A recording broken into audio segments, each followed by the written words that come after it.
Assalamualaikum warahmatullahi wabarakatuh. Alhamdulillahirabbil alamin bihi nasta'in ala umurid dunya waddin. Wassalatu wassalamu ala asyrafil anbiya wal mursalin sayyidina wa maulana Muhammadin wa ala alihi wa sahbihi ajma'in. Subhanaka la ilma lana illa ma 'allamtana innaka antal alimul hakim. Rabbi shrah li sadri wa yassir li amri wahlul 'uqdatan min lisani yafqahu qawli, amma ba'du. Alhamdulillah, ibu-ibu saudaraku sekalian yang saya muliakan, hari ini kajian kita mengenai risalah perjalanan masa depan yang akan kita jalani bersama-sama. Dan kemarin kita sudah bahas mengenai kematian, seperti apakah kejadiannya, dan kita paham juga bagaimana roh kita keluar dari tubuh hingga kemudian kita berada dalam alam kubur kita. Nah, kajian kita yang sekarang adalah mengenai kemana perginya roh di dalam kubur. Apa yang akan terjadi pada diri kita ketika kita berada dalam alam kubur nanti. Mudah-mudahan jadi pelajaran yang bisa membawa kedekatan kita dengan Allah Subhanahu wa taala, membawa kita kepada jalan surga, menjadikan luas kubur-kubur kita nanti, menjadikan terang kubur-kubur kita nanti insyaallah. Amin ya rabbal alamin. Dan seperti biasa kita akan awali dengan kembali membaca suratul Fatihah, minta kepada Allah kemanfaatan dari ilmu kita, minta kepada Allah Subhanahu wa taala semoga ilmu yang kita dapat menjadi penyebab Allah Subhanahu wa taala merahmati kita sekalian dan menjadi penyebab kebahagiaan hidup kita dimanapun saja kita berada, terutama di saat kita masuk dalam alam kubur kita nanti. Fatihah binatin nafa' wal intifa' wal mudzakarah wal tadhkir ibtigha' mardatih wa qurbih wa thawabih wa husnil khatimah ma'a lutfil afiyah wa salahil aqibah wa ila hadratin Nabi Muhammad sallallahu alaihi wa alihi wasallam. Al-Fatihah.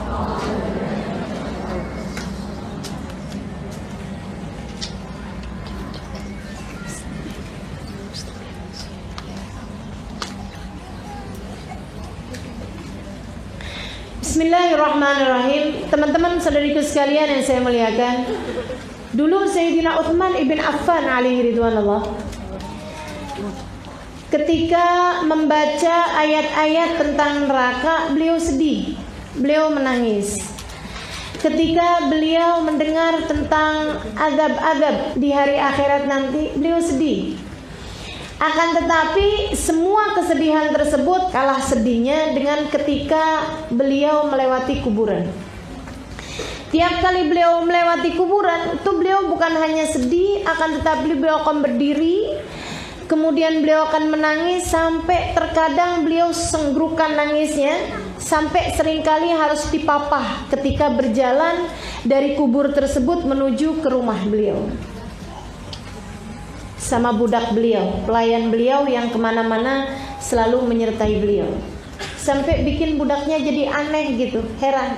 Dia nanya, kemudian dia bilang, ya Sayyidi, wahai Tuan, mali ara, kenapa ya saya melihat engkau membaca tentang adab akhirat, adab neraka, melihat kesedihan-kesedihan di sana, kau sedih tapi tidak seperti kesedihanmu ketika melewati kuburan.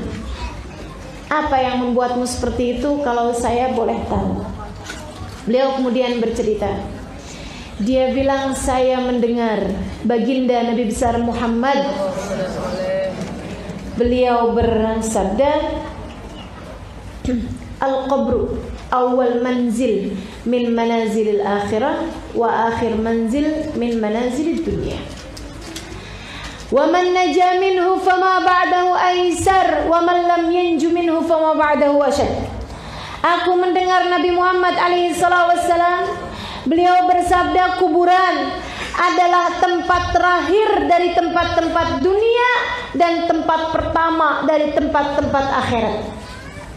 Pos pertama dari pos akhirat dan pos terakhir dari posnya dunia. Siapa yang selamat di kuburnya, yang sesudahnya akan menjadi lebih mudah. Dan siapa yang tidak selamat di kuburnya, maka yang sesudahnya akan menjadi lebih berat. Dia bilang, tiap ingat itu, saya ingat hadisnya Nabi. Sambil mikir, ya Allah, gimana kabar kira-kira kuburan saya nanti?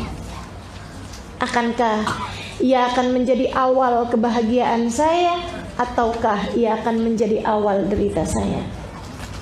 Teman-teman seiku sekalian, kuburmu, apa kabarnya kira-kira? Selama ini rajin kita bangun rumah-rumah kita di dunia. Ada yang rusak, lampunya kita ganti. Ada yang bocor, kamar mandinya kita tambal. Ada yang mengelupas, dindingnya kita cat lagi. Teman-teman saudaraku sekalian, kuburmu, sudahkah kau pastikan ia terang? Sudahkah kau pastikan ia lebar? Sudahkah kau pastikan kuburmu nyaman? Sudahkah kau pastikan kuburmu yang akan menjadi tempat paling pasti akan kau tinggali nanti?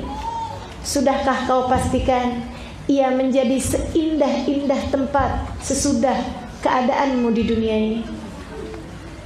Teman-teman sekalian, banyak orang bangun rumah nggak sempat ditinggalin, udah keburu meninggal. Banyak gak? Pernah tahu gak? Banyak orang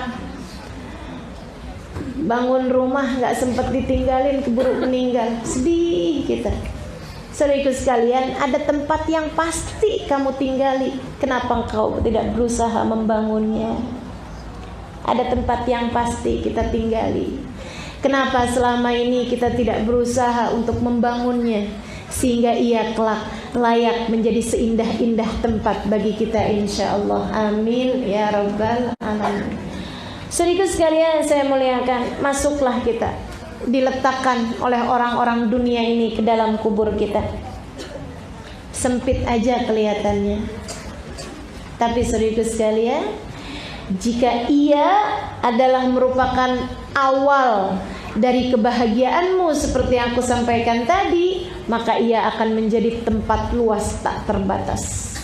Sebaliknya, jika ia menjadi awal deritamu nanti, ia akan menjadi sesempit-sempitnya tempat yang pernah ada. Kita pun masuk dalam kubur kita.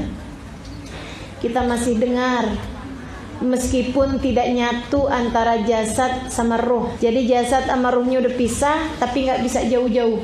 Masih belum bisa jauh-jauh. Kayak orang tidur, nah itu kan jasad sama ruhnya juga pisah, tapi gak jauh-jauh. Makanya dibanguninnya gampang.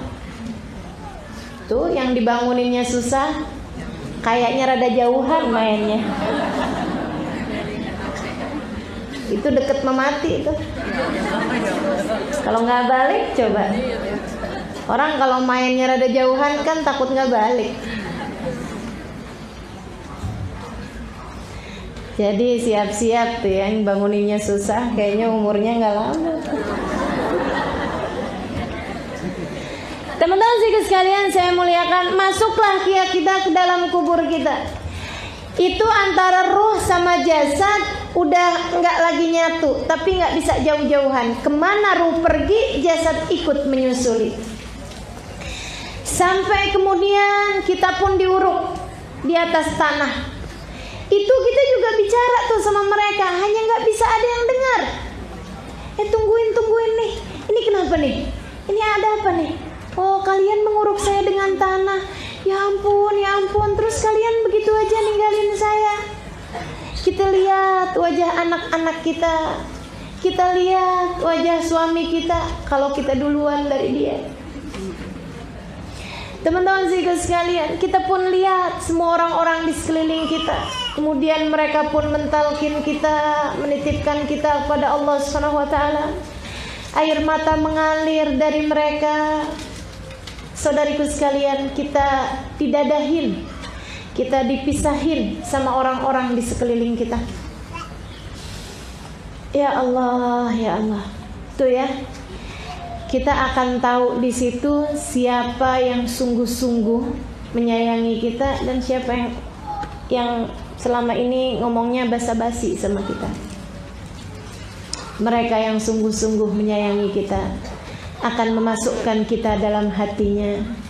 Ada nama kita dalam tiap lantunan doa sesudahnya. Ada nama kita disebut dalam deretan orang-orang yang disebut namanya setiap kali mereka berdoa.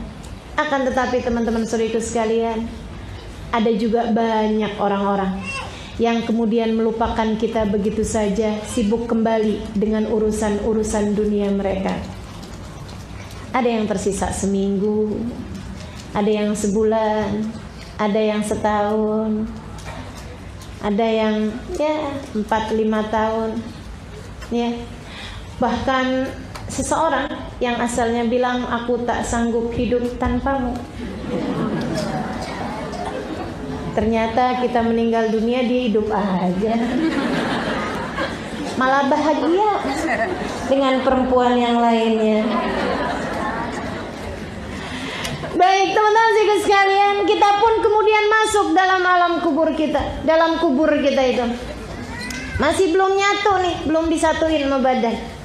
Saudariku sekalian yang saya muliakan, sampai kabarnya 7 langkahan orang. Enggak pasti, tapi di waktu sekitaran itu udah teruruk nih jasad kita nih, kita masuk dalam tanah nih. Kata Nabi seukuran sekitar 7 langkahan. Nah itu nggak bisa dipolitiki. Gimana caranya ya? Kita bilang sama anak kita, nak, ntar kalau mamah meninggal dunia, kamu berjaga ya giliran. Jadi 7 langkahan terakhir, orang terakhir yang menguburkan itu nggak mulai-mulai. Ntar giliran habis kakak, kemudian jalan kamu nyusul, gitu ya. Jadi selalu ada orang gitu. Jadi malaikat nggak datang-datang nih kayaknya sama mama. Nggak gitu teman-teman sekalian, nggak bisa dipolitiki. Itu hanya waktu perkiraan. Sekiranya 7 langkahan ke-7 orang terakhir yang melayat kita, yang mengantar kita ke kuburan, biasanya seukuran segitu, datanglah kemudian terjadilah kemudian pengembalian jasad, pengembalian ruh kepada jasad. Saudara sekalian, di kisaran berapa menit lah, 15 menit atau setengah jam atau bahkan 1 jam dari orang menguburkan kita sampai kemudian mereka balik dari kuburan, kita pun sendiri, kita pun sepi. Kemudian dikembalikanlah ruh kepada jasad. Nyambung lagi tuh. Tapi sempit, dan sesudah kesempitan tersebut terjadilah apa yang harus terjadi dalam kubur kita yang pertama. Apa itu? Namanya Ghawtatul Qubur. Namanya himpitannya kuburan, teman-teman saudara sekalian. Kuburan akan datang menghimpit kita. Gimana caranya? Ini yang membuat wajah Nabi Muhammad SAW memerah ketika beliau telah menguburkan putrinya Zainab. Saudara sekalian saya muliakan, Nabi perempuan terakhir yang meninggal dunia sebelum wafatnya Nabi Muhammad SAW, sebelum wafatnya Nabi Muhammad SAW, Sayyidah Zainab alaiha ridwanallah, putri beliau SAW, Nabi sayang, Nabi cinta. Waktu dikuburin, habis saya dikubur, merah wajah Nabi Muhammad SAW. Orang-orang sudah mulai pergi dari kuburan, Nabi masih di situ, merah wajah Nabi. Sahabat yang di sampingnya lihat, ya Allah, ngalir air mata Nabi Muhammad SAW. Rasul, bukankah kita semuanya harus ridha dengan segala keputusan Allah? Nabi Muhammad bilang, saya tahu. Lantas mengapa air mata aku lihat di kedua matamu itu, wahai Rasulullah? Kata Nabi, saya tidak tega membayangkan tanah akan menghimpit tubuh putriku Zainab. Aku tidak sampai hati membayangkan tanah akan menghimpit tubuh putriku Zainab, kata beliau. Saudara sekalian saya muliakan, dihimpit kita nih dalam kuburan. Jadi kalau Sayyidah Zainab putri Nabi Muhammad alaihi salam, demikian pula dengan Sa'ad ibn Mu'ad, sahabat Nabi Muhammad bercerita, "Idza naja minhu ahad, kana Sa'ad bin Mu'ad minhum." Kata Nabi Muhammad alaihi wasallam, "Gak ada yang selamat dari doktotul kubur. Andai ada yang selamat dari doktotul kubur, Sa'ad bin Mu'ad pastilah akan menjadi salah satunya." Ala inna lil ardi la daghta. Sesungguhnya bumi ini memiliki himpitan, kata Nabi Muhammad alaihi wasallam. Apabila ada seseorang di antara mereka yang selamat, lanaja Sa'ad ibn Mu'ad, pastilah akan selamat Sa'ad ibn Mu'ad. Siapa Sa'ad bin Mu'ad, teman-teman sekalian? Seorang sahabat Nabi Muhammad alaihi wasallam dari Madinah. Nabi sayangnya sama dia luar biasa. Nabi waktu Sa'ad ibn Mu'ad meninggal dunia melihat 70.000 malaikatnya Allah yang tidak pernah turun ke bumi, turun ikut serta mengantarkan jenazahnya Sa'ad ibn Mu'ad. Saya ikut sekalian, sampai waktu dibawa nih jenazahnya nggak ada beratnya sama sekali, kayak ringan, orang kayak nggak berasa bawa apa-apa, malah jenazahnya ngebut, teman-teman saya sekalian. Ini nih jenazah dibawa sama orang malah ngebut gitu jenazahnya. Sehingga sekalian saya muliakan, malah cepet gitu jalannya, sampai sahabat-sahabat ikut di belakangnya rada buru-buru gitu. Sehingga sekalian saya muliakan, sahabat tuh kalau bawa jenazah ganti-gantian, nggak ada tukang pikul jenazah zaman dulu deh. Jadi sahabat ganti-gantian gitu buat tabarukan, ngambil berkah dari jenazahnya orang soleh. Teman-teman sekalian, mereka ganti-gantian ngangkat jenazahnya. Nah itu pas waktu orang yang ngangkat jenazah orang muslim, orang mukmin, tentu saja mereka husnudzon. Mereka bilang, "Wih, luar biasa ya Sa'ad ibn Mu'ad nih, sampai nggak berasa beratnya jenazah." Tapi ada orang munafik ikutan pas dia ngambil bagian ikut ngangkat jenazah, namanya juga orang munafik. Ini serem nih ya, serem. Mudah-mudahan Allah Subhanahu Wa Taala selamatkannya kita dari segala kemunafikan. Amin. Mikirnya nggak pernah bisa positif, teman-teman sekalian. Hati-hati sama cara berpikirmu. Kalau mikir apa-apa nggak pernah bisa positif, lihat orang lain bawaan cari negatifnya aja, ini serem, teman-teman sekalian. Benih-benih kemunafikan. Katanya si orang munafik, khafiful wazn khafiful qadr indallah. Ringan bener ya, emang ringan pahalanya nih kayaknya. Kagak punya pahala nih makanya peringan begini. Aneh kan? Teman-teman sekalian saya muliakan, dia ngomong gitu bisik-bisik sama sebelahnya. Ringan gak? Ringan kan? Kagak punya pahala nih. Saudara sekalian saya muliakan, ucapan bisik-bisiknya kedengeran sama Nabi Muhammad alaihissalam. Padahal Nabi ada di saf yang belakang, ratusan bahkan ribuan sahabat itu ikut mengantarkan jenazahnya Sa'ad. Nabi begitu dengar dari belakang, Nabi teriak, "Man yaqulu hakada?" Kata Nabi, siapa yang ngomong kayak gitu? Khafiful qadr khafiful wazn indallah, khafiful wazn khafiful qadr indallah. Siapa yang berani ngomong gitu? Kata Nabi Muhammad alaihissalam. Sahabat yang sampingnya si orang munafik tadi tuh, lihatin tuh, lihatin. Dia langsung diem aja. Ini Tuhan Muhammad tahu aja. Itu munafik. Kata Nabi Muhammad, kamu tahu kenapa ringan? Fa inni ra'aitu 70,000 malak lam yanzilu minas sama' nazalu li tasyi'i janazah Sa'ad ibn Mu'ad. Karena aku telah melihat 70.000 malaikat langit yang tidak pernah turun ke bumi, hari ini turun untuk ikut serta mengantarkan jenazahnya Sa'ad ibn Mu'ad. Itu yang sudah sebegitunya Nabi Muhammad bercerita, sesungguhnya tanah menghimpit jenazahnya Sa'ad ibn Mu'ad hatta khtala'at adla'uh, sampai berselisihan tulang-tulang beliau. Maka teman-teman saudara sekalian, kita semuanya bakal ngerasainnya, himpitan kuburan. Dihimpit. Itu tuh kata para ulama semacam pelukan dari seorang ibu kepada anaknya yang telah kembali. Bukankah bagaimanapun asal kita dari tanah, maka kita pun dikembalikan ke tanah. Jadi kayak semacam anak balik ke ibunya gitu. Kan kalau anak balik ke ibunya kan dipelukin tuh, walaupun anaknya bandel. Makanya jenis pelukan itu ada dua. Ada pelukan haru, rindu, ada juga pelukan gemes. Bandel amat nih anak gitu ya. Kayak gitu kan. Jadi bumi juga kayak begitu ketika menghimpit manusia. Ada yang dipeluk sama bumi dengan pelukan rindu. Kamu udah balik lagi sama saya. Baik kamu tuh, Masya Allah. Jadi bumi menghimpit dia. Ada lagi yang pelukannya gemes nih, dia nih si bandel nih. Ayo udah kita peluk. Teman-teman sekalian, dihimpit hatta tala'at adla. Oh kata Nabi Muhammad, sampai berselisihan tulang-tulangnya. Jadi yang kanan ke kiri, kiri ke kanan. Biar kata rindu juga kan sakit. Betul nggak? Betul nggak? Makanya teman-teman sekalian saya muliakan, kita minta sama Allah, ya Allah, jangan berat-berat ketika tanah menghimpitkan, ya Allah.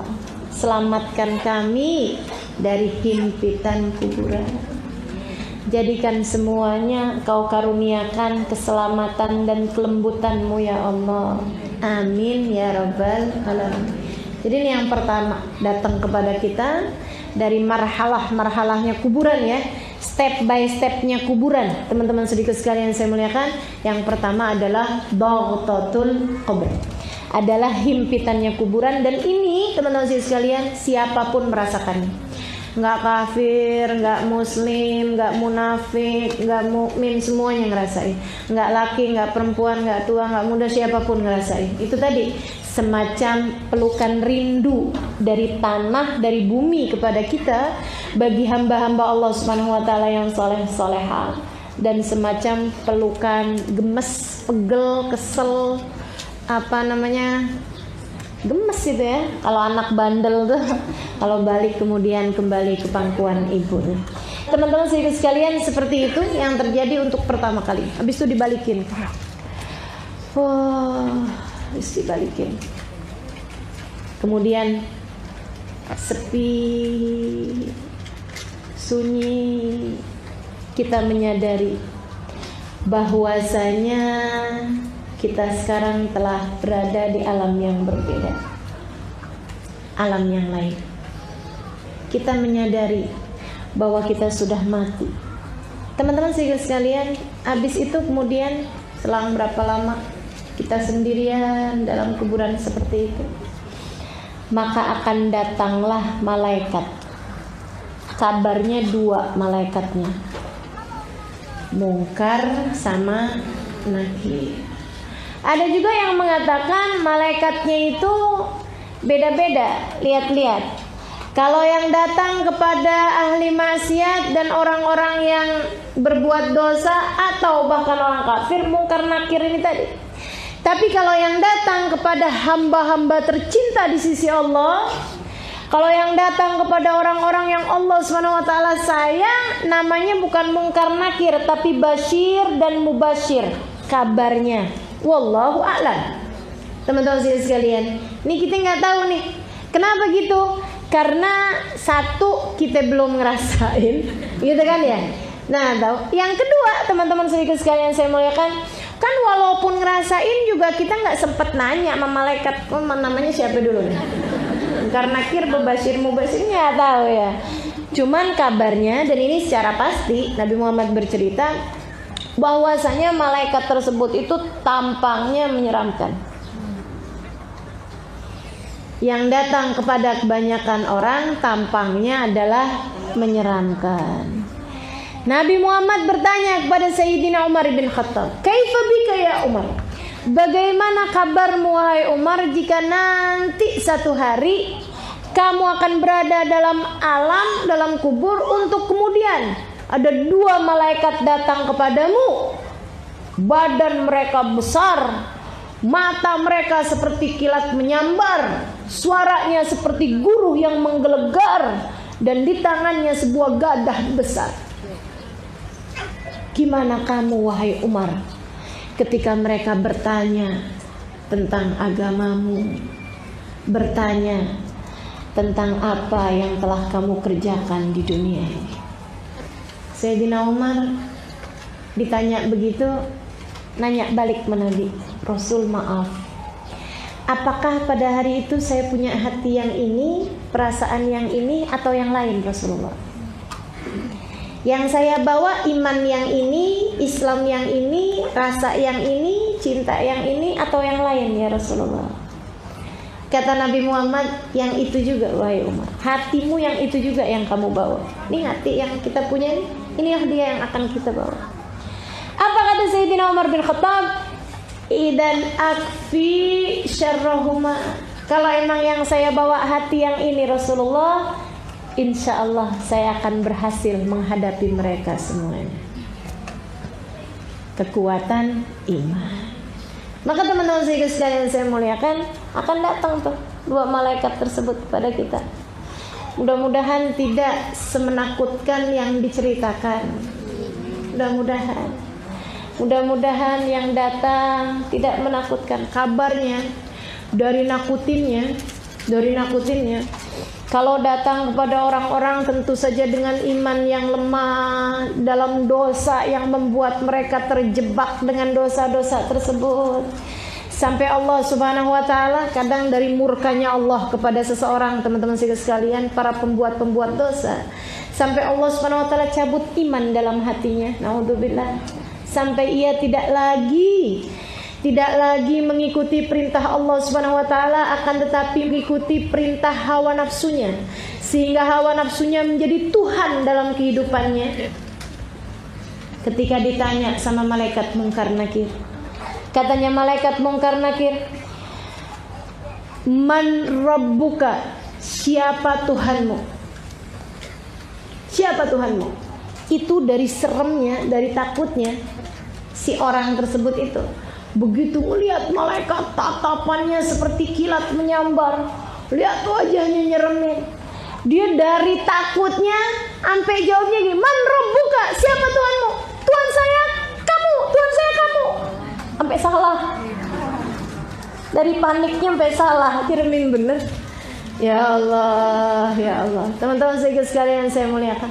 Ini orang-orang yang waktu di dunianya seringkali menjadikan hawa nafsu dan keinginannya sebagai Tuhan dia.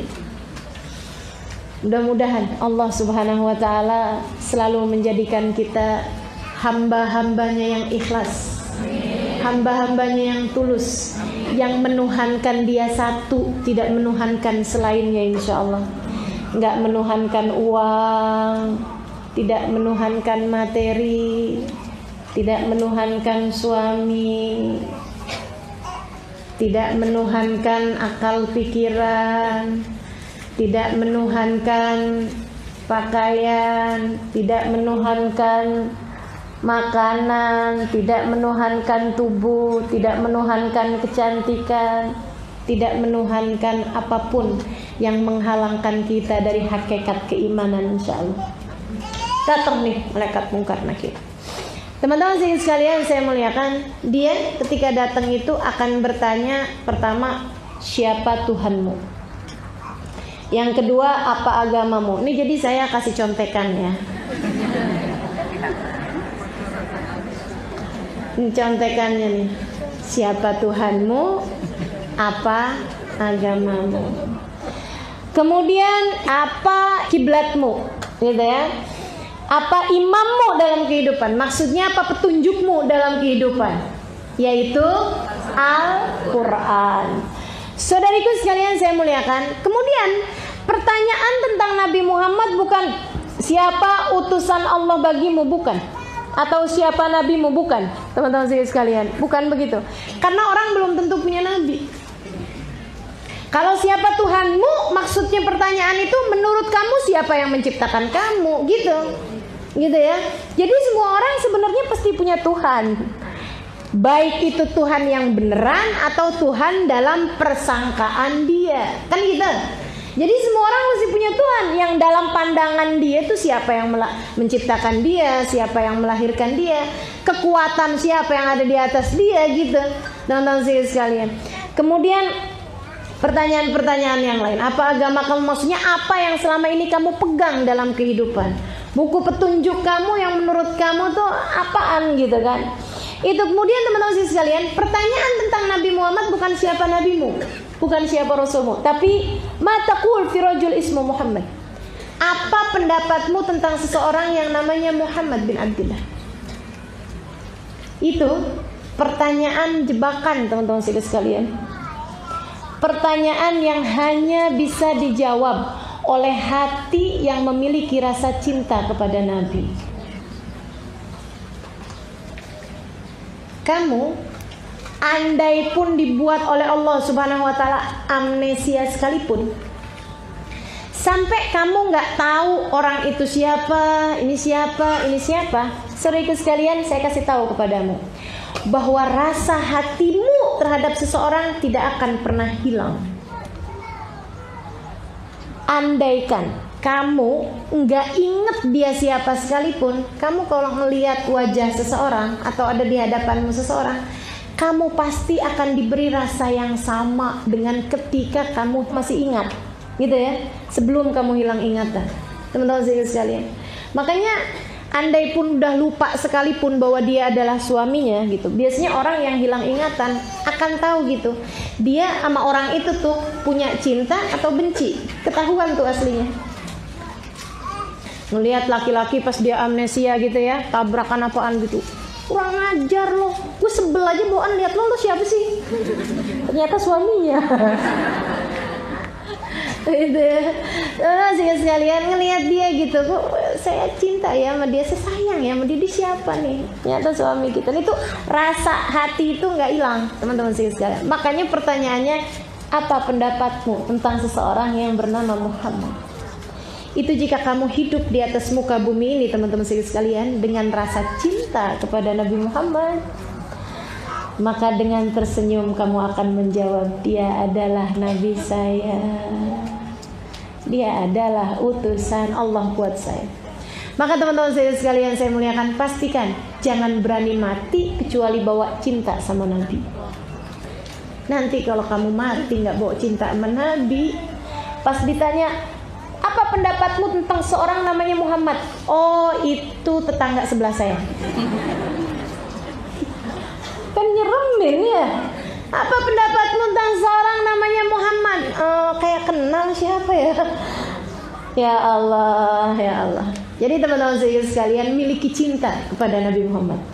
Ini Sayyidina Umar waktu meninggal dunia, dapat berapa hari kemudian ada seorang sahabat ngimpiin beliau.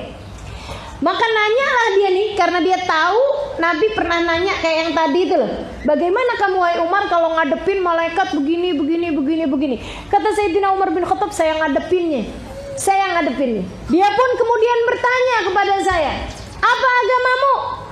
Siapa Tuhanmu? Saya jawab kepada mereka, dini dinukuma. Bukankah agama saya adalah agama kamu berdua? Ditanya siapa Tuhanmu? Lah, Tuhan saya kan Tuhan kamu berdua juga. Malaikatnya tinggal bingung, kok ini nggak sama teks ya? Ini bener apa enggak nih? Ini jawabannya nggak sesuai teks. Ya Allah, ya Allah. Bagaimana pendapat kamu tentang seorang yang namanya Muhammad? Sayyidina Umar dengan senyum menjawab, bukankah pendapat saya sama dengan pendapat kalian berdua? Ya Allah, teman-teman sekalian, kita sih nggak mau jawab kayak Sayyidina Umar, asal bener dah. Jangan sampai ada di antara kita yang salah jawab ya. Aduh, luar biasa. Nah ini dia, makanya hidup kita jangan jauh-jauh sama Allah. Hidup kita jangan jauh-jauh dari ajaran agama Islam. Hidup kita jangan jauh-jauh dari Al-Quran. Dan hidup kita jangan jauh-jauh dari baginda kita Nabi besar Muhammad sallallahu alaihi wa ala alihi wa sahbihi wasallam. Nah, itu kan sebenarnya pertanyaannya satu. Orang yang percaya sama Allah subhanahu wa ta'ala, yang beriman kepada Allah subhanahu wa ta'ala, kan pasti beriman kepada Nabi Muhammad. Nah, yang bawa ajaran agama ini Nabi Muhammad.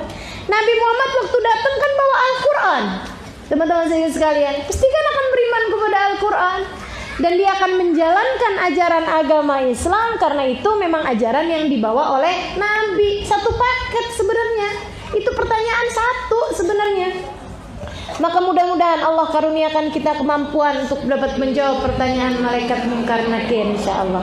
Amin ya rabbal alamin. Kalau nggak bisa jawab, udah berat dah, berat.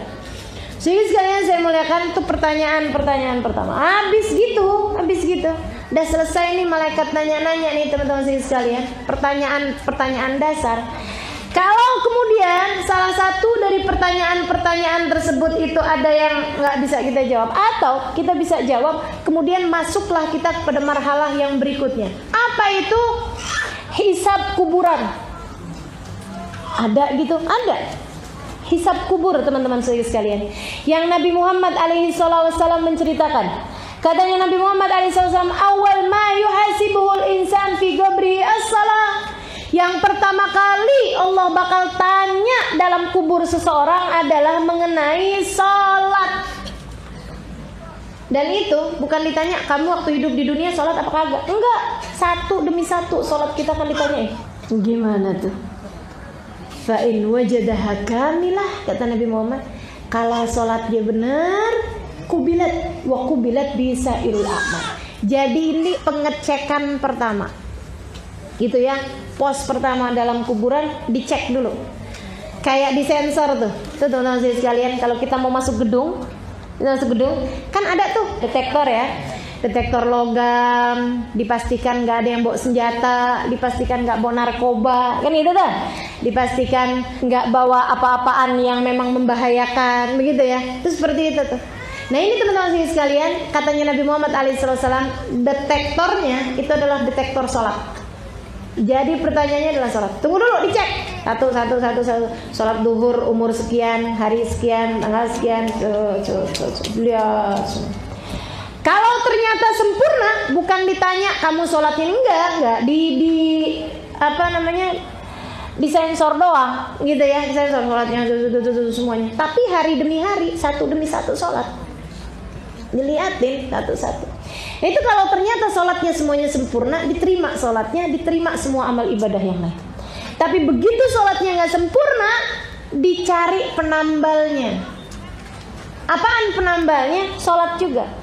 Makanya itulah pentingnya sholat sunnah, gitu ya. Itu pentingnya sholat sunnah. Tapi teman-teman sekalian, sholat sunnah itu 70 sholat sunnah nambel 1 rakaat sholat fardu. Gitu.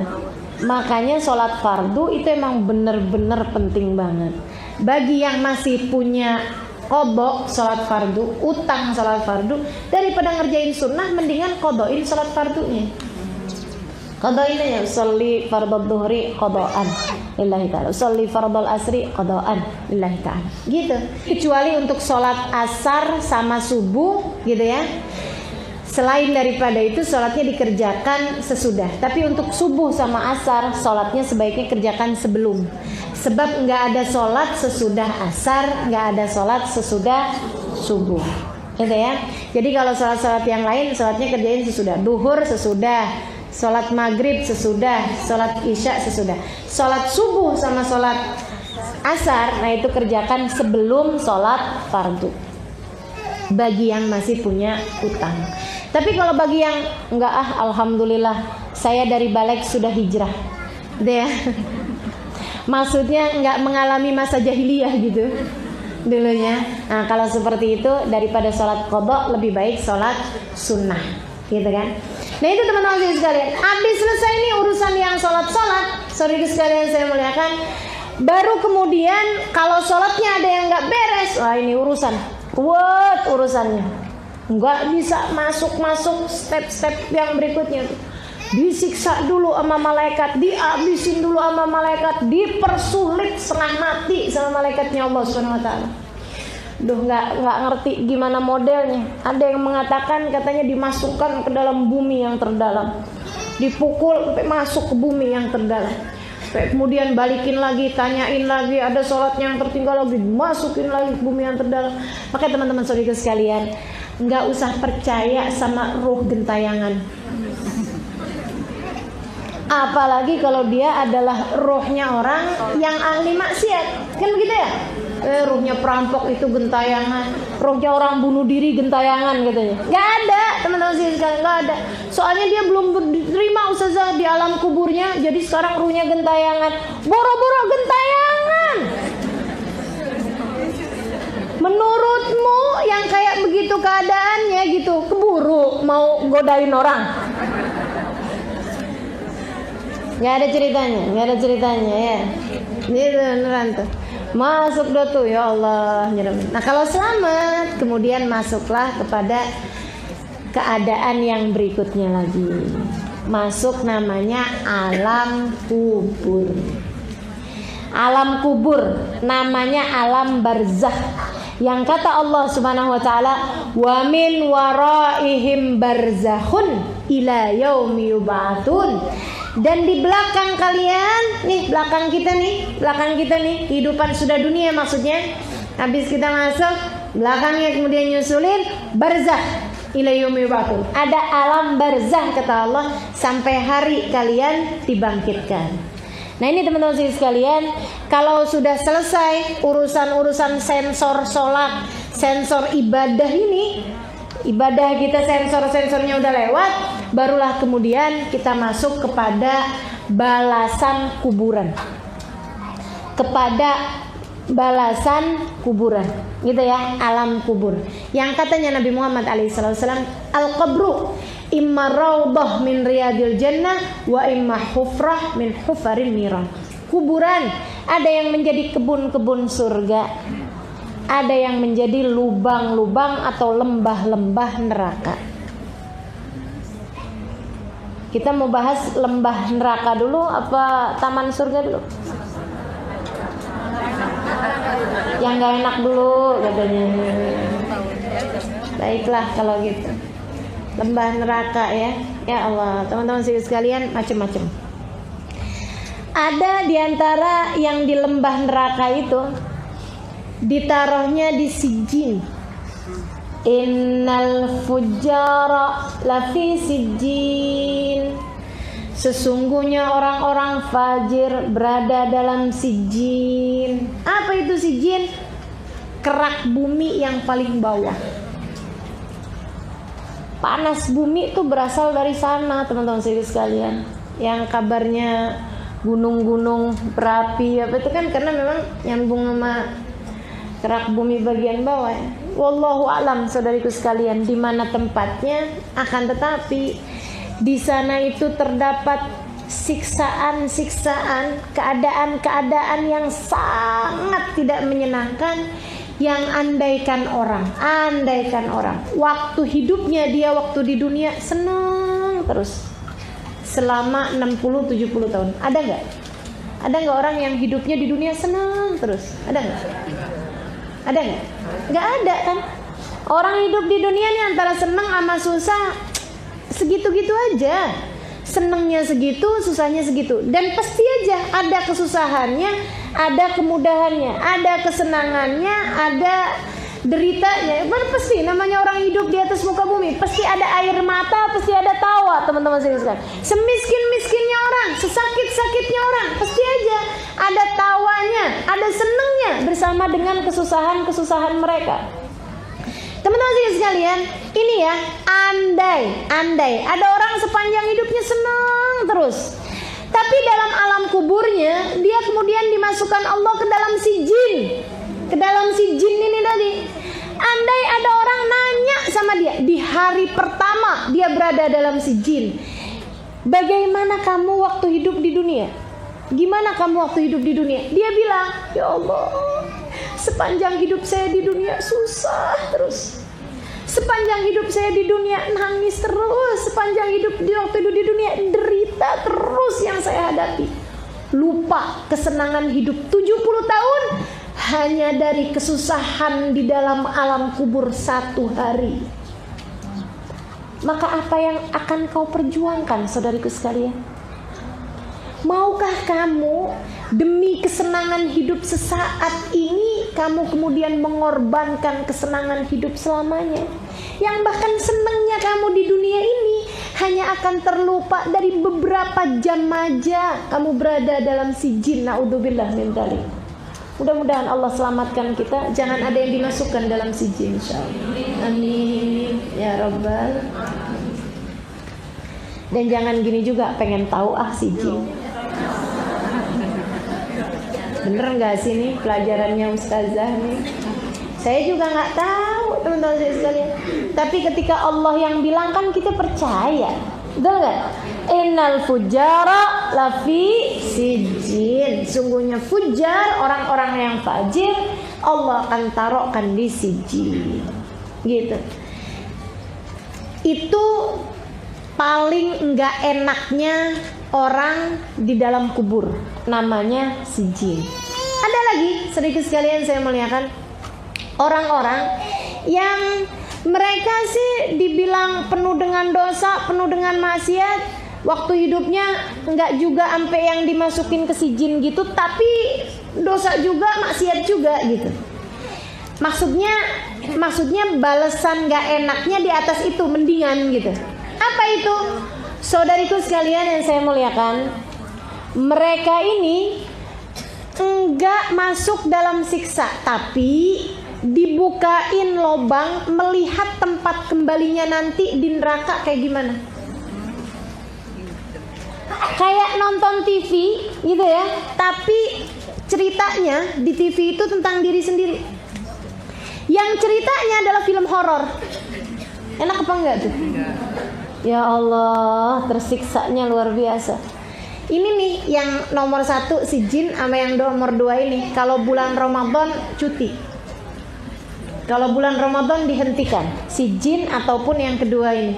Ini tayangannya selesai dulu. Jadi tersiksa-siksa setengah mati itu mereka, melihat nanti nerakanya dia kayak gimana gitu. Ditontonin nerakanya, ya ampun, nyesel dah tuh. Gitu ya, pengen balik tapi kayak gimana? Rabbirji'un la'alli a'malu salihan fima tarak.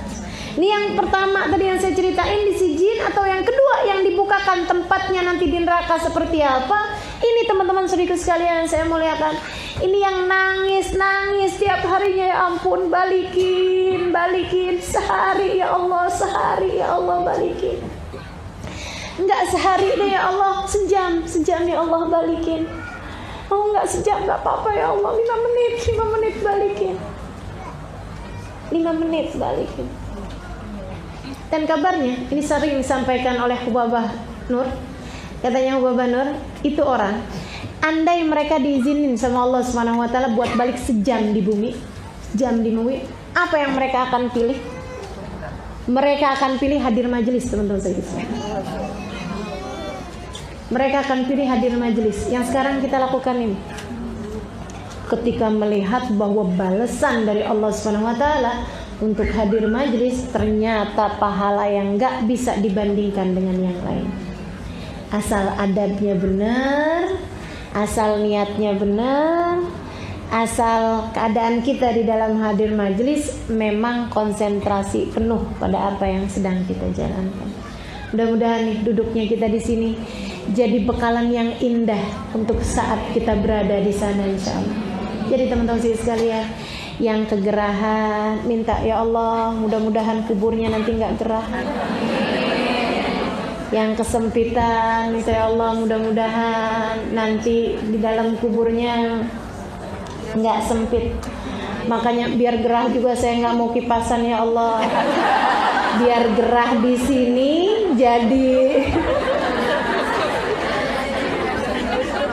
jadi tebusan buat gerah di sana.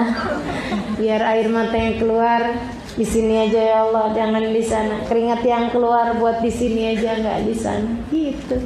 Masya Allah. Mudah-mudahan Allah rahmati kita semua. Langsung berhenti semua kipasannya. Alhamdulillah. Soalnya dari tadi saya lagi iri aja, pada bisa kipasan, saya kagak. Baik, teman-teman sekalian saya muliakan. Iya, padahal kan gerahan saya ini sambil ngomong. Ini ya. Jadi yang pertama adab yang paling perih adalah yang tentang di sijin. Di atasnya itu enggak.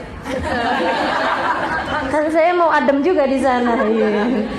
Jadi yang kedua kemudian yang dalam kuburnya adalah dibukakan lobang melihat neraka itu nanti seperti apa. Ya ampun, ngerinya ya. Nah ini teman-teman sekalian, ada lagi, mohon maaf, di atasnya itu, di antara itu, yang pertama si jin, yang kedua, sekalian saya muliakan, dia enggak di neraka, dan dia juga enggak di alam kubur yang diperlihatkan layarnya dia atau keadaan neraka nanti, enggak. Tapi dia itu sama Allah rohnya ditaruh di sebuah burung, yang burungnya itu kelilingan neraka. Jadi dia sih ngerasain neraka, masuk neraka enggak gitu ya, tapi udah kelilingan neraka, kan gak enak juga tuh, gak enak juga. Siapa mereka? Orang-orang yang mengajak dalam keburukan. Oh ini bahaya nih, bahaya nih. Ini nih, pengajak keburukan, lawannya syahid teman-teman sekalian, lawannya syahid. Sebab syahid nanti juga balasannya mirip seperti itu, tapi untuk yang surga gitu. Jadi yang pertama paling susah nih yang di si jin nih, yang ditaruh di siksaan tadi itu ya, kerak bumi paling bawah, panasan, disiksa sama Allah Subhanahu wa taala. Ini yang pertama nih, adab kubur yang hufrah min hufarin niran, yang Nabi Muhammad bilang tadi nih, lembah dari lembah-lembahnya api neraka. Serius sekalian saya mengatakan, meskipun ya enggak ada apa-apanya sih dari neraka yang sebenarnya, tapi ya udah deh, pokoknya mudah-mudahan cuman nyeritain, enggak nyicipin aja, jangan, mudah-mudahan, amin. Yang keduanya yang ditaruh sama Allah Subhanahu wa taala rohnya di burungnya itu kelilingan neraka. Seperti itu. Sampai kapan? Sampai kiamat. Yang pertama itu juga sampai kiamat. Yang di atasnya lagi itu yang agak mendingan, yaitu dia enggak disiksa, tapi teman-teman sekalian ngelihat nanti neraka tuh kayak gimana, dipertontonkan neraka itu nanti akan menjadi seperti apa. Itu sekalian saya muliakan. Kemudian yang keempatnya yang ini orang mukmin tapi punya dosa gitu ya. Orang mukmin tapi ada dosanya, dan kebanyakan dosanya yang bikin yang ini nih, yang keempat ini, yang paling mendingan dari seluruh siksa ya. Itu adalah disebabkan karena pulang ke negeri akhirat mati bawa utang. Apa itu? Saudara sekalian, di penjara. Jadi rohnya terpenjara, nggak bisa diziarahin, nggak tahu siapa yang datang ke kuburnya, nggak paham apa-apaannya, gitu, nggak ngerti deh, nggak tahu apa-apa. Saudara sekalian saya muliakan, dan dia berada dalam keadaan yang nggak enak bener. Bosen yang luar biasa. Dan nih yang masalah sama orang yang pulang bawa utang nih, teman-teman sekalian. La yazur wa la yuzar, nggak bisa didatengin, nggak bisa mendatangi. Itu satu.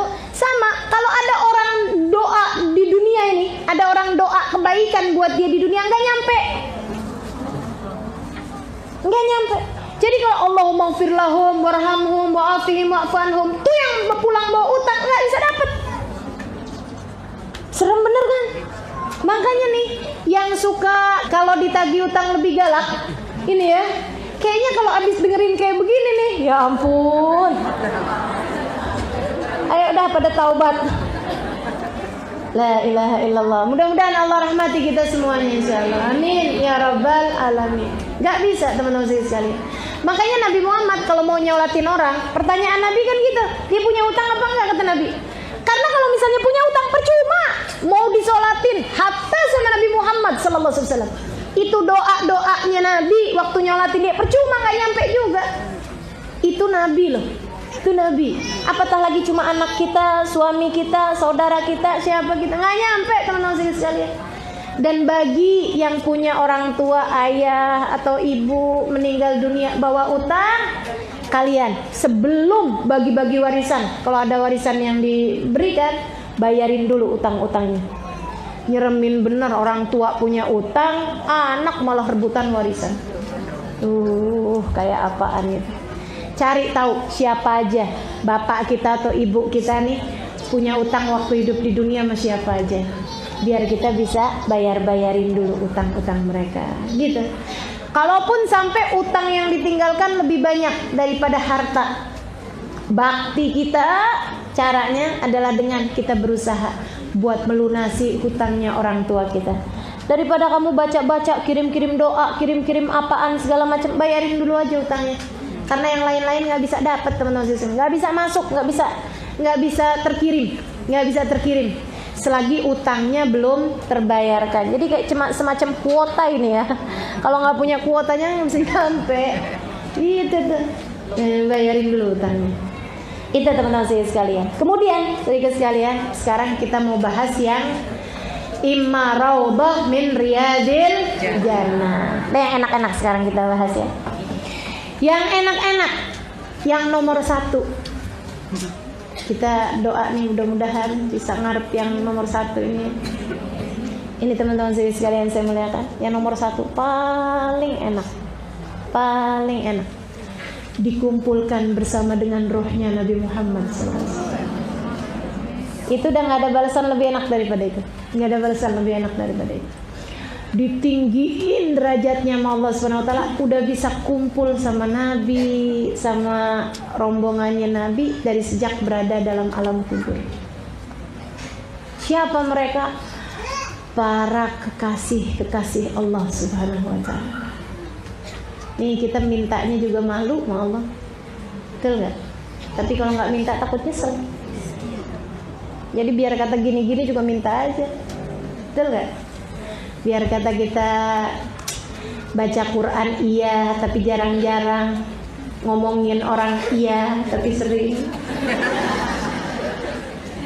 Iya, baca sholawatan iya, tapi apa nih, ngomongin orang juga juga itu. Ini Nabi Muhammad alaihissalam tetap minta sama Allah SWT, Allah kumpulkan kami menabi ya Allah. Teman-teman sekalian, kekasih Allah SWT banyak yang sekarang nih udah barengan sama Nabi Muhammad alaihissalam. Dan itu saudara sekalian, itu surganya mereka itu udah lebih daripada apapun. Ini yang katanya Habib Ali Habsyi, al jannah masaqani min wasfiha illa liqaumil hibbi fihi khayyama. Surga nggak ada yang bikin saya tertarik sama sifat-sifatnya kecuali karena Nabi Muhammad ada di sana. Nah ini udah di bumi, masih di sekarang mereka udah kumpul sama Nabi Muhammad alaihissalam. Karena memang itu adalah surga tertinggi bagi mereka. Sayyidina Abu Bakar As-Siddiq, teman-teman sekalian saya muliakan. Waktu lagi sakit udah berapa lama gitu. Ada satu hari Senin nanya sama Sayyidah Aisyah, "Ayyo min hada ya binti?" Di atas pembaringan. Ini hari apa ya Aisyah? Senin ya. Oh, ini dia nih hari yang ayah tunggu-tunggu. Senyum lebar. Kok gitu ya? Iya nih dia nih harinya Aisyah. Senin kan? Nabi dulu meninggal Senin kan Aisyah? Terus ya, maksud ayah gimana? Ya Allah, semoga ini jadi hari engkau mempertemukan aku dengan kekasih hati. Gitu. Saudara sekalian, Bilal bin Rabah, hari saat kematiannya, sakaratul maut, dia teriak, "Wah Karba!" Istrinya teriak, "Wah Karba, aduh kesiannya Bilal." Bilal senyum lebar, "Wa tarabah, wa tarabah. Qadan alqal ahibba Muhammadan wa izbadu." Senangnya Bilal. Besok hari Bilal sudah bisa bersama dengan kekasih hati Nabi Muhammad sallallahu alaihi wasallam. Para sahabat, Sayyidina Husain, teman-teman saudara sekalian, cucu Nabi Muhammad alaihissalam, yang hari itu waktu tanggal 10 Muharram tahun tersebut beliau terpenggal kepalanya di medan Karbala pagi habis selesai salat subuh, gitu ya. Habis selesai salat subuh, beliau tegakkan pedangnya dengan tempat pedangnya itu ditegakkan sampingnya. Habis itu beliau tiduran. Sempat ketiduran gitu sebentar. Begitu bangun, hasbunallah wa ni'mal wakil, inna lillahi wa inna ilaihi raji'un, alhamdulillah ala kulli hal. Senyum lebar. Sayyidah Zainab nanya itu, "Kenapa Husain?" "Ra'aitu jiddi." Kata Sayyidina Husain, "Barusan tadi saya ketiduran. Terus saya mimpi kakek kita Nabi Muhammad sallallahu alaihi wasallam. Wa ra'aitu jaddati." Saya mimpi ketemu sama Sayyidah Khadijah, nenek saya. Saya ketemu ibu saya. Fatimah. Saya ketemu ayah saya Ali bin Abi Thalib. Saya ketemu saudara saya, saudara kita Zainab, saudaranya beliau ya. Dia bilang saya melihat Hasan, saudara saya, meninggal duluan daripada Sayyidina Husain. Terus kenapa?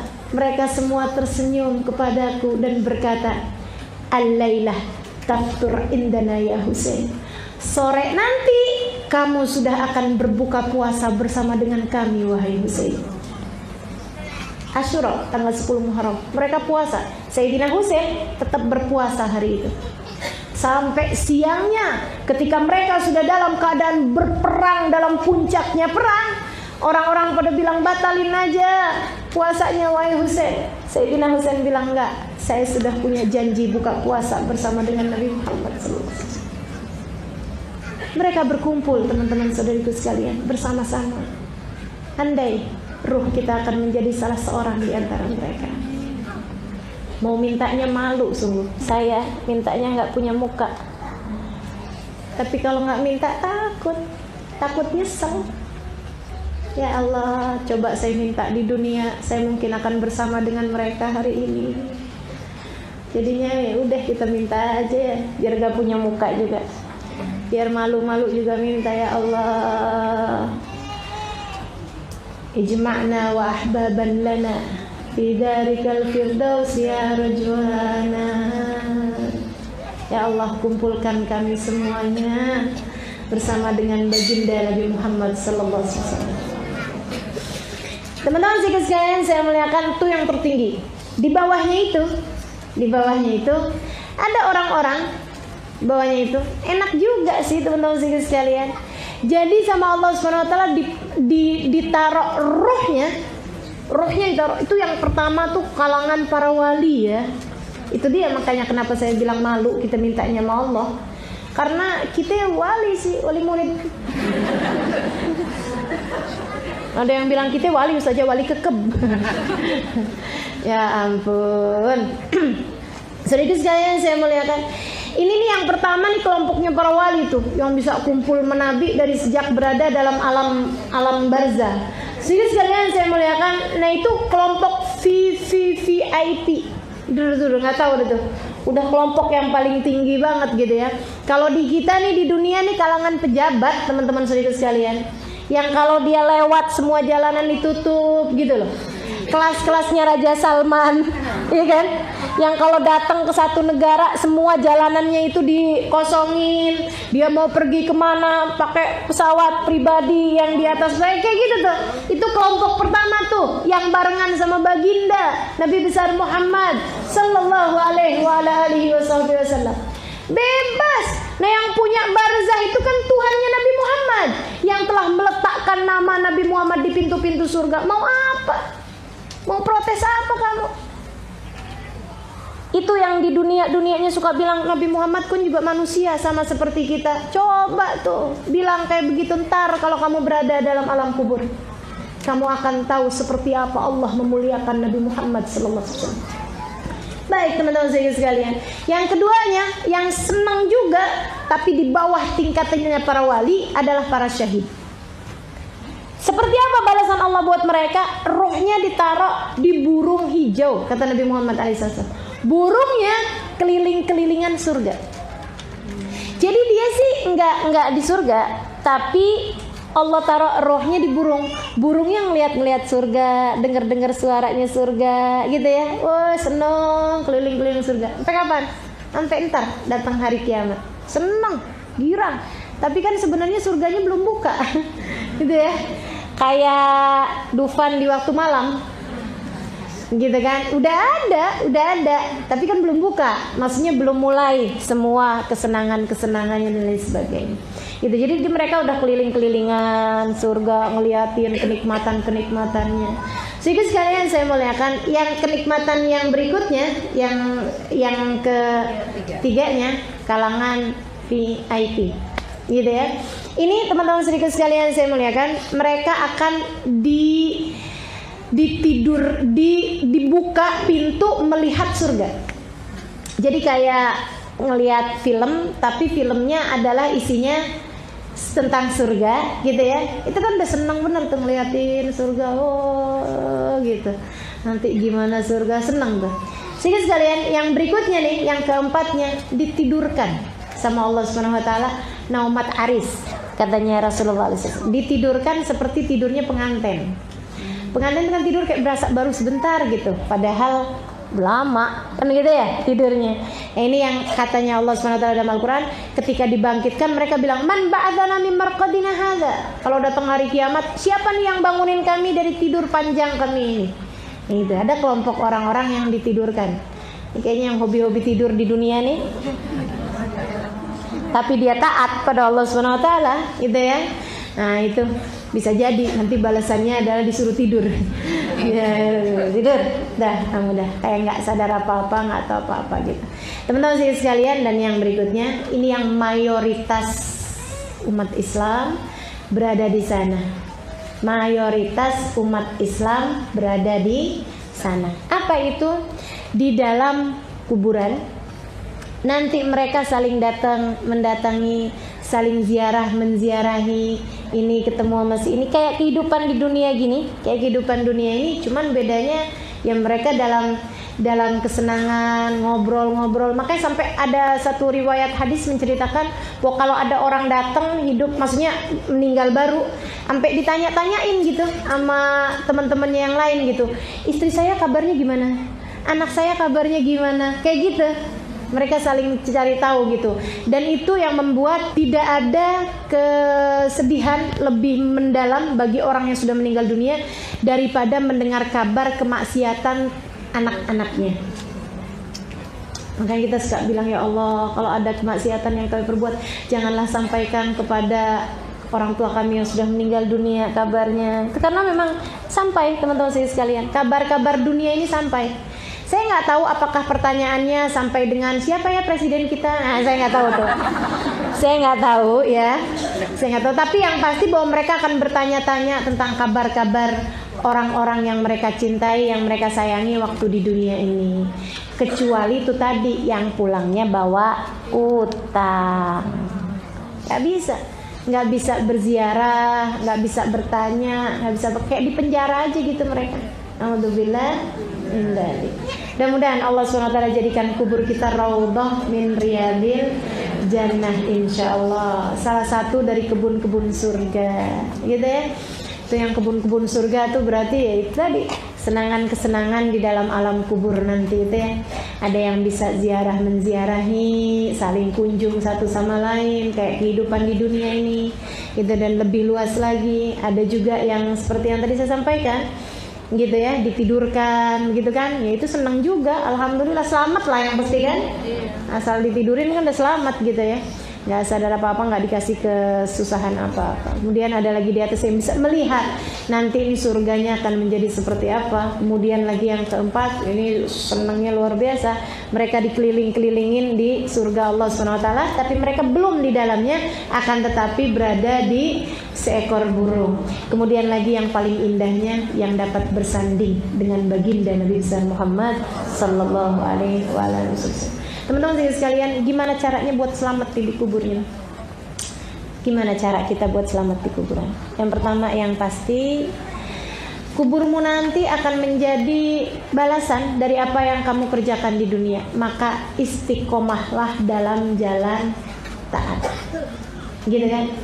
Kemudian yang kedua, teman-teman sekalian, dekati Nabi Muhammad sallallahu alaihi wasallam, perbanyaklah sholawat. Kata Nabi Muhammad, nurun lakum, sholawat kalian kepadaku akan menjadi cahaya bagi kalian, cahaya di kubur, cahaya di itu. Ustazah, kalau dibilangin kuburnya biar lapang, kuburnya biar terang, tuh maksudnya gimana? Itu tadi yang ziarah menziarahi tadi tuh kayak dibikinin rumah-rumah sama Allah SWT, rumah untuk ruh-ruhnya ya. Itu yang ada yang terang, ada yang lapang, ada yang sempit, semuanya itu buat yang kuburnya itu diberi balasan oleh Allah SWT, balasan yang kebanyakan mayoritas umat Islam seperti itu. Jadi kayak gitu teman-teman sekalian saya muliakan. Kemudian lagi yang berikutnya adalah jangan berani tidur sebelum baca surat Tabarakal Mulk. Kata Nabi Muhammad seperti itu.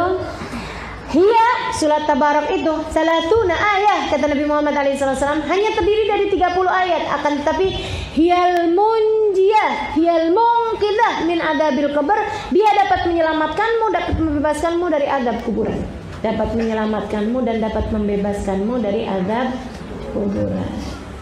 Makanya jangan berani-berani tidur sebelum baca surat Tabarak. Takut bangun-bangun udah dalam kubur. Nah ini kalau pas bangun-bangun udah dalam kubur kan kita seenggaknya gitu ya. Kalau udah tiap tidur baca surat Tabarakal Muluk kan alhamdulillah kita dapat kesenangan. Meskipun tentu aja nggak ada sih orang yang secara bangun-bangun tidur udah berada dalam azab kuburan. Pasti melewati sakaratul maut, melewati doktotul kubur seperti itu ya teman-teman sekalian. Mudah-mudahan Allah bahagiakan kita dalam alam kubur kita insya Allah. Sebahagia-bahagianya insya Allah. Yang sampai membuat kita lupa segala kesusahan-kesusahan kita selama berada di dalam dunia ini insya Allah. Mudah-mudahan Allah SWT bahagiakan kita sebahagia-bahagianya dalam alam kubur kita. Rabbana zalamna anfusana wa illam taghfir lana wa tarhamna lanakunanna minal khasirin. Rabbana atina fid dunya hasanah wal akhirati hasanah wa qina adzabannar. Sallallahu ala sayyidina Muhammadin wa alihi wasallam. Alhamdulillah.